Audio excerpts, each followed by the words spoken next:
제가 개인적으로 궁금한 것들도 몇 가지 얘기해 예. 보고. 근데 이거 이제 이종우 교수님이 주신 것이기도 하지만 저는 그 이종우 교수님이 했었던 말씀 중에서 그 제일 제 귀에 들어왔던 것 중에 하나가 미래의 종교의 역할이라고 하는 것. 과거에도 해왔고 현재에도 하고 있지만, 왜냐하면 저의 개인적인 그 체험하고도 관련이 있는데, 저는 교회를 초등학교 5학년 때부터 다녔다가 세례는 이제 군대 갔다 와서 받았어요.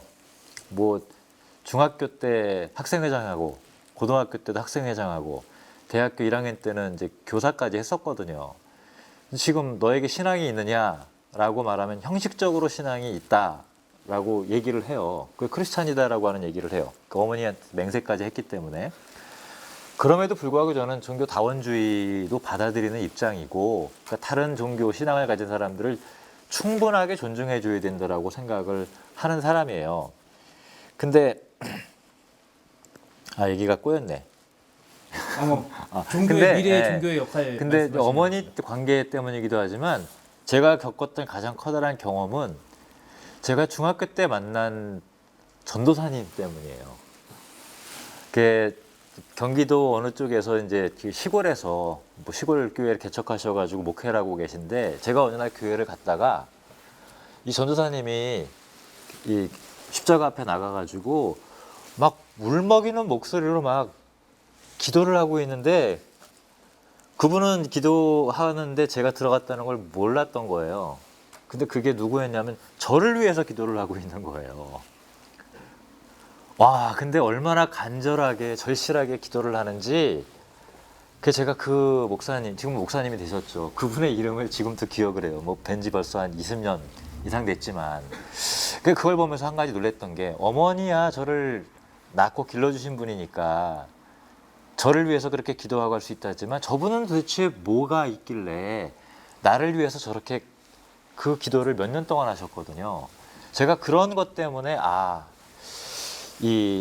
내가 배교는 할 수 없다.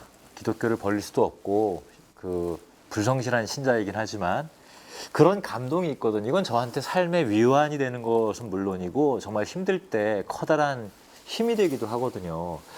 이게 역시 종교의 가장 커다란 강력한 힘이 아닐까. 예. 그 한동안 광고 카피가 있었죠. 내게 힘을 주는 나의 땡땡 카드야. 예. 카드사가 힘을 주는 게 아니거든요. 카드사는 저에게서 돈을 가져가죠. 예. 종교가 힘을 줄 수 있어야 된다.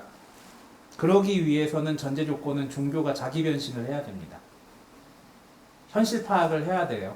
그러니까 저는 그렇게 생각해요.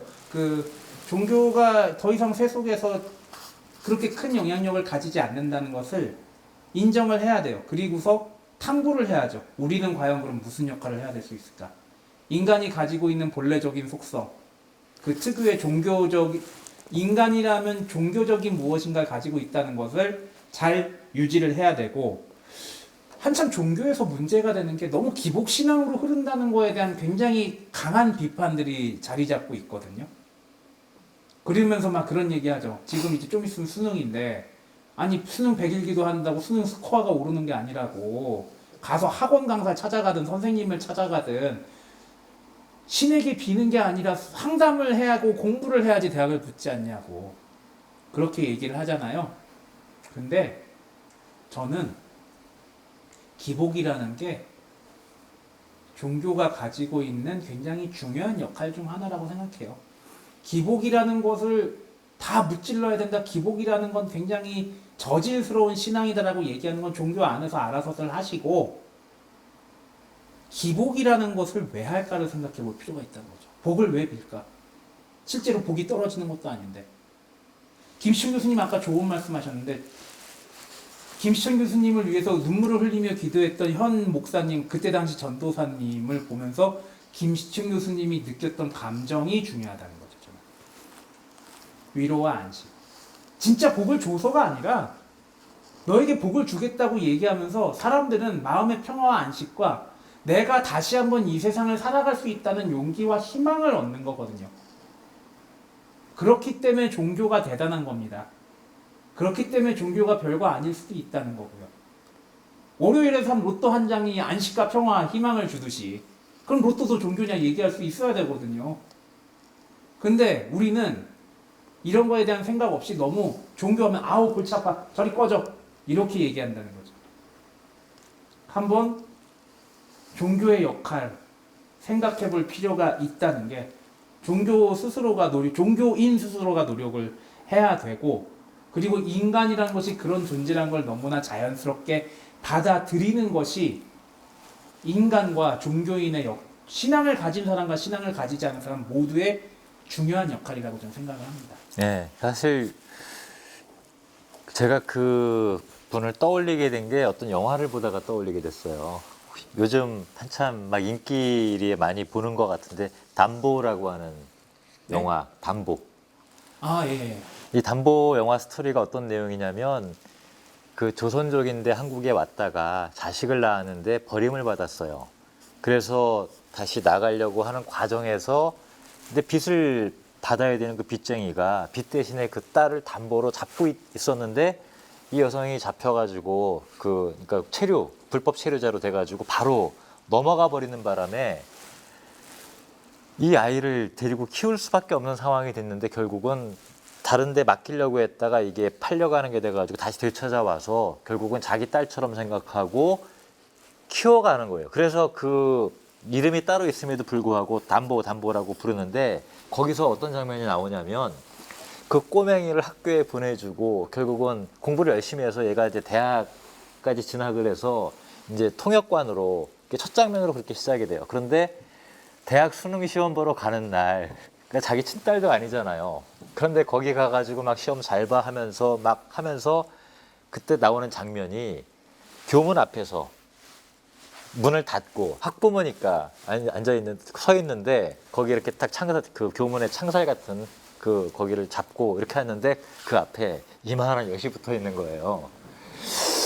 제가 그걸 보면서 그 기복이라고 하는 것에 대해서 그러니까 우리가 보통 이제 제가 처음 들었던 기복이라고 하는 말은 서구의 기독교계가 한국의 기독교를 폄하해서 부르기 위한 용어로 기복신앙을 많이 썼는데 굉장히 불편한 용어란 말이에요. 그런데 그 장면을 보는 순간 저것도 기복인데 저게 진짜 기복이라고 한다면 그거는 삶에 대한 희망이고 인류에 대한 희망이고 사람에 대한 사랑이다라고 하는 메시지가 담겨있는 그 희망이다라고 하는 거죠. 즉 우리가 생각하는 기복신앙의 문제점은 한편으로 보면 자본주의적 욕망을 뒤에 감추고 있으면서 그것을 포장하려고 하는 것이 아니라고 한다면 이게 종교의 숭고한 모습인데 사실 이 얘기 속에는 우리가 다른 사람과 어떻게 함께 희망스러운 삶을 모색할 것인가라고 하는 거기에 대한 바램으로서의 기복이라고 하는 것이 있을 수 있고 그것이 종교의 가장 본질적인 모습이다라고 하는 것을 오히려 회복하는 그런 모습의 기복이 필요한 거지 성공과 기복을 동일시하는 이게 문제가 아닐까. 성공하지 않았더라도 얼마든지 기복신앙은 유지될 수 있는 것이라고 한다면 저는 그런 생각이 들었거든요. 예. 여기 계신 그리고 시청하시는 분들 가운데 복 안 받았으면 하는 사람은 없잖아요. 문제는 그러한 심리를 이용해 가지고 종교가 이것을 줄 수 있다라는 식으로 얘기하면은 그건 사기꾼이죠. 그리고 종교가 그런 식으로 한다라고 애써 폄하해서 얘기하는 사람들도 저는 사기꾼이라고 생각합니다. 인간 가운데 복을 바라지 않는 사람이 없고 그 복을 진짜 내려준다는 것이 아니라 삶의 원동력으로 작동할 수 있게끔 고통받는 사람에게 위로가 될 수 있다고 위로를 해주는 역할을 종교가 한다면은 그 역할을 계속해서 해낼 수 있다면은 종교는 계속해서 유지가 가능하겠죠. 네, 감염병 때문에 저도 이제 그 예배를 보러 간 지 굉장히 오래됐는데 너무 아득한 기억이 돼버렸는데 그 예배 시간에 이제 기도를 하잖아요. 한 사람이 대표로 나가서. 그런데 그게 어떤 부분에서 형식적이라고만 느껴졌었는데 어떤 장로님이 그런 기도를 하시더라고요. 이 나라에 한 사람이라도 감염병이 더 일어나지 않게 해주시고 이 온 세상에, 온 지구에 인간 중에 한 사람이라도 더 이상 이 코로나에 감염되지 않도록 주시면 좋겠습니다라고 하는 그 기도가 진정한 의미의 기복이라고 한다면, 그것이 또 종교의 본질이기라도 한다면, 우리가 정말 잃어버리지 말아야 되는 것은 나는 하나님이 지켜줄 것이기 때문에 감염병에 걸리지 않을 거야 라고 하는 이것이 기복이 아니라, 단 한 사람이라도 더 고통받는 상황에 처하지 않도록 해 주십시오라고 하는 기도 속에서 종교의 진정한 힘과 본질이 있다라고 하는 게 오히려 우리가 종교를 바라보고 생각해야 되는 모습이 아닐까 하는 생각이 들었습니다. 오늘 이종훈 교수님의 얘기가 사실은 그런 말씀을 하고 예. 싶었던 것 같아요. 예, 뭐 사실 종교를 너무 종교가 없으신 분들은, 신앙이 없으신 분들은 종교 너무 미워하지 않으셨으면 좋겠고요. 인간은 모두 종교적인 무엇인가를 가지고 있으니까. 그리고 종교를 가지신 분들은 내 신앙이 1등이라고 생각할 필요 없고, 그리고 모두에게 생각했으면 하는 바람이 있는 건, 모두가 생각했으면 하는 바람이 있는 거는 모종의 희망이나 그런 것들을 계속해서 가지고 있고, 그리고 인간이 복을 비는 건 너무나 당연하고, 뭐 그런 얘기들을 좀 했고요. 마지막으로 딱 한마디만 더 하면은, 저희 뉴노멀 시대라고 하잖아요.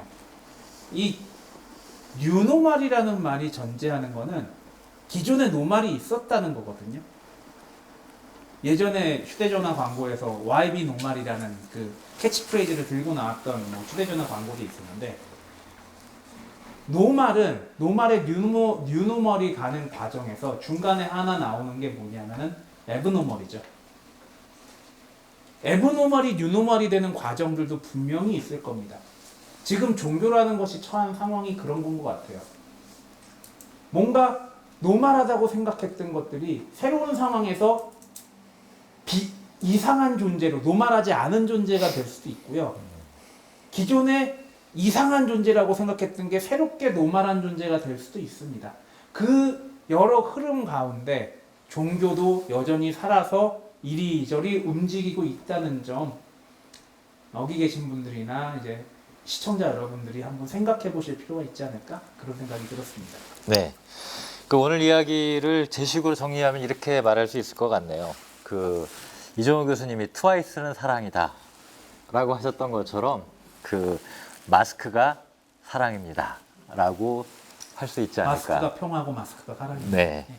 자, 이렇게 해서 중천철학도서관에서 진행하는 뉴노멀 시대 어떻게 살 것인가, 오늘은 종교를 소재로 그 상지대학교 교양대학의 종교학자 이종훈 교수님과 이야기를 듣고 또 나누기도 했습니다. 다음 시간에 또 다시 찾아뵙도록 하겠습니다. 고맙습니다. 예, 감사합니다.